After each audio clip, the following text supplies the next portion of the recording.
બધી ટણી અને હોશિયારી આપણી નાગરિકોની સામે નીકળે છે. નેતાઓ સામે કાઢો, બુટલેગરો સામે પાવર કરો તો ખબર પડે, માઇનિંગ માફિયાઓની સામે પાવર કરો તો ખબર પડે કે તમે એસડીએમ છો ને પીઆઈ છો. એટલે બહુ એસડીએમ ફેસડીએમ જોયા, બહુ પીઆઈ બીઆઈ જોયા, આ બહેનોને ધક્કા મારો છો. Was that bloody nonsense? કોણ હતો બેવકૂફ? હાથ લગાડો બહેનોને. એમના સમજતા કે ટોળું છે અને કેમેરા છે. એકલો હશે ને તો બી આવું બોલીશ.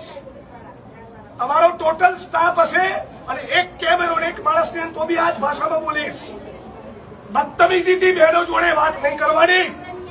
તમારું ડિપાર્ટમેન્ટ, મહેસૂલ તંત્ર, જીઓલોજી અને પોલીસ બધા જ ખોટા છે. 7 મહિનાથી લોકો કહી રહ્યા છે, એમને મગજ નથી ગયું. આ ડિસરિસ્પેક્ટ છે લોકો માટેની. માણસ મોકલો અત્યારે તમારા અને બધું માઇનિંગ બંધ કરાવો ઇલીગલ.